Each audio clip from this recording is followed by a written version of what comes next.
Salam saudara-saudara,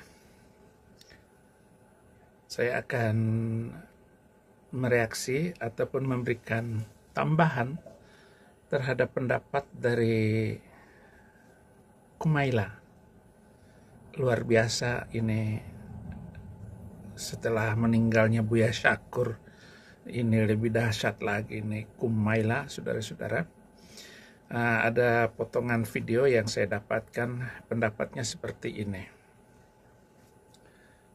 Tapi yang bisa aku pahami, atau Bang Ade juga kayaknya bisa memahami kenapa Islam dan Kristen ini suka tegang, ya karena konflik-konflik itu kan mewariskan prasangka dan dendam ya, dan selama bergenerasi-generasi, misalnya kayak penutupan gereja atau pembakaran gereja gitu, atau kebebasan beribadah tuh tidak sebebas itu gitu ya. Ada kelompok yang suka ngerasa ada agama lain yang nggak boleh bebas beribadah gitu, dibatasi gitu. Nah sebenarnya kan ketakutan mereka ini adalah ketakutan yang semu kan. Sebenarnya tuh kita tidak ada yang terancam lagi. Kita tuh beragama kan sudah dilindungi negara harusnya, sudah dilindungi negara, dan kita kan udah bebas beragama dan bebas beribadah harusnya gitu. Jadi musik agama lain tuh tidak nggak. Oh, nggak ngaji ini, celeng bro.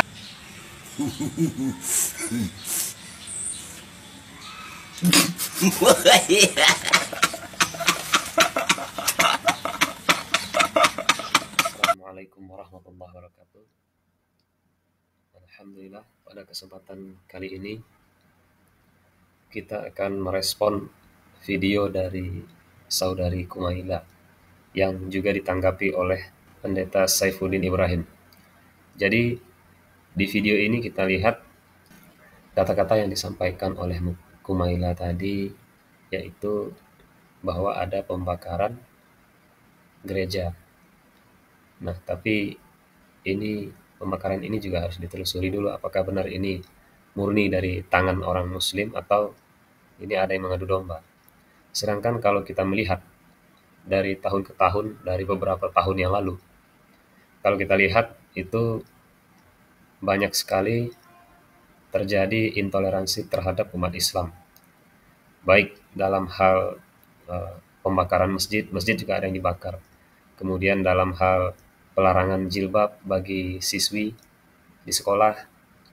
Kemudian juga ancaman-ancaman, fitnah dan tuduhan-tuduhan. Kemudian juga pembunuhan yang dilakukan kepada para imam masjid.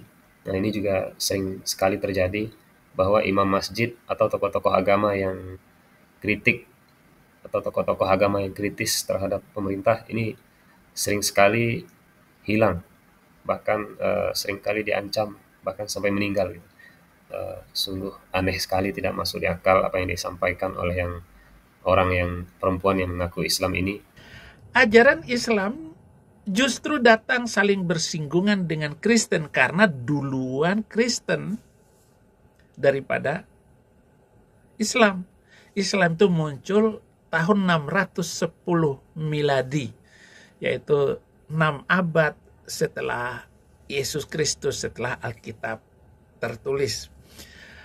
Nah, tersinggungnya di mana saja? Masalah ketuhanan, masalah eskatologi, artinya surga dan neraka, teologi, pemikiran dan pandangan tentang ketuhanan, sosial, negara, dan lain-lain sebagainya. Contoh, Yahudi mengajarkan hukum kisos. Di dalam perjanjian lama, Kristus mengampuni orang yang berzina dan mencuri. Sedangkan Islam datang belakangan justru menghidupkan kembali kisos, yaitu hukum nyawa ganti nyawa seperti yang tertulis di dalam perjanjian lama. Quran surat kelima ayat 45, Allah berkata demikian, wa katabna alaihim fiha annan nafsa bin nafsi wal aina bil aini wal anfa bil anfi wal uzuna bil uzuni, dan seterusnya. Kami telah menetapkan bagi mereka di dalamnya Taurat bahwa nyawa dibalas dengan nyawa, mata dengan mata, dan seterusnya. Ya, dan maka menjadi penebus dosa baginya. Barang siapa yang tidak memutuskan perkara menurut apa yang diturunkan Allah, mereka itulah orang-orang yang zalim. Yang disampaikan oleh Saifuddin Ibrahim ini bahwa agama Islam itu agama yang datang belakangan, yang tiba-tiba merubah ajaran Injil yang sudah sempurna gitu. Ini saya menanggapi khusus dalam hal tadi disampaikan oleh Saifuddin Ibrahim ini, yaitu tentang hukum kisos di dalam Kristen, bahwa Kristen memaafkan para pelaku zina, pelaku pembunuhan. Sedangkan Islam di situ memperlakukan hukum kisos. Kalau kita melihat hukum kisos itu adalah balasan setimpal. Seandainya kalau ada orang membunuh, berarti balasannya juga dibunuh atau dihukum mati. Kalau ada orang yang melukai seseorang atau menyebabkan orang patah tangan, berarti dia pelaku juga harus dipatahkan tangannya, karena ini hukum setimpal. Jadi, dan di dalam Islam juga tidak asal hukum, tidak asal ketika dia membunuh, ketika dia melukai seseorang, tidak langsung semerta-merta langsung dihukum setimpal gitu. Jadi harus melalui proses, ada saksi, kemudian ada proses dari pengadilannya juga. Tetap seandainya kalau dimaafkan tidak berlaku, dan seandainya juga bertobat dan dimaafkan oleh korban, itu bisa jadi batal hukuman kisosnya. Nah, ini yang langsung dinilai mentah-mentah oleh Saifuddin Ibrahim. Sebenarnya hukum Islam itu, kalau bagi orang yang sudah mempelajari lebih dalam hukum Islam itu sebenarnya memuliakan manusia. Dan yang paling penting adalah mencegah terjadinya perbuatan-perbuatan kriminal untuk berikutnya atau di masa yang akan datang. Karena ancamannya bukan sekedar penjara, bukan sekedar teguran, penjara, denda, dan lain-lain, tapi hukum yang dibalas setimpal, atau di dalam Islam disebut hukum kisos. Seperti itu. Semoga kita semua dilindungi dari pemikiran-pemikiran sesat orang-orang yang semacam ini, Saifuddin Ibrahim, Kumaila, Guru Gembul, dan lain sebagainya.